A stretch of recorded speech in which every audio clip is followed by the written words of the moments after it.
Kepala panti asuhan menyiapkan sebuah kotak untuk setiap anak yatim. Isi dalam kotak akan menentukan keluarga mana yang akan mengadopsi mereka. Seorang anak yatim yang sangat beruntung saat membuka kotaknya, langsung melihat sebuah kain emas yang berkilauan. Kain emas itu adalah hadiah paling berharga dari semuanya. Artinya dia akan diadopsi oleh keluarga dengan status sosial tertinggi. Namun gadis licik yang mendapatkan kain emas malah melakukan hal tak terduga. Dia sengaja menyuruh gadis lain memilih kotak yang ada di pojokan.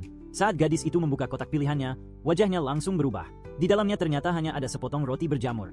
Melihat itu, kepala panti dengan baik hati menawarkan kesempatan memilih lagi. Namun gadis itu tersenyum dan berkata, dia sangat menyukai hadiah itu, lalu membawa kotaknya kembali ke tempat semula. Gadis licik diam-diam menyeringai di sampingnya. Namun semua ini terlihat oleh keluarga terkaya dari ruang pemantau. Mereka merasa gadis itu memiliki kepribadian yang baik.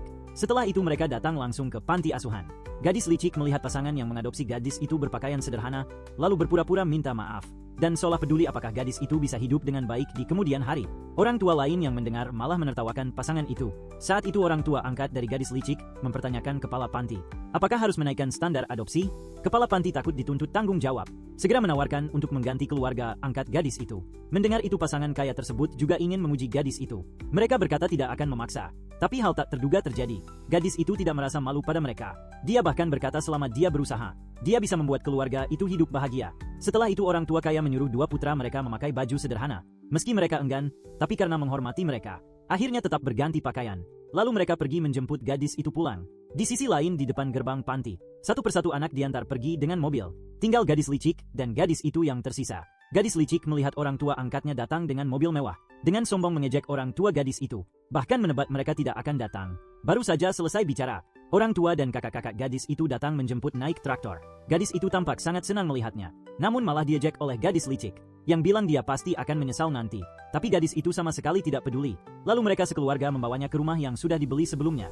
Dua kakaknya khawatir dia tidak terbiasa dengan rumah yang sederhana ini. Namun tak disangka setelah melihat kondisi rumah, gadis itu malah bilang dia pernah belajar renovasi rumah.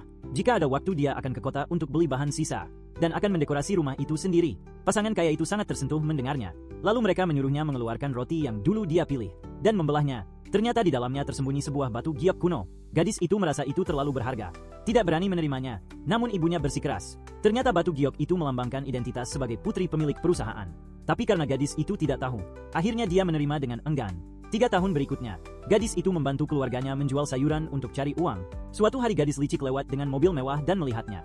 Dia mengejek gadis itu berasal dari desa, dan berencana mempermalukannya di acara amal besok. Keesokan harinya gadis licik sengaja menyuruh orang menelpon gadis itu. Dengan alasan ingin membeli sayuran dengan harga tinggi, lalu mengiring gadis itu ke acara amal. Saat gadis itu tiba di tempat pengiriman, baru sadar itu adalah reuni panti asuhan yang diadakan oleh gadis licik. Gadis licik pura-pura menyambut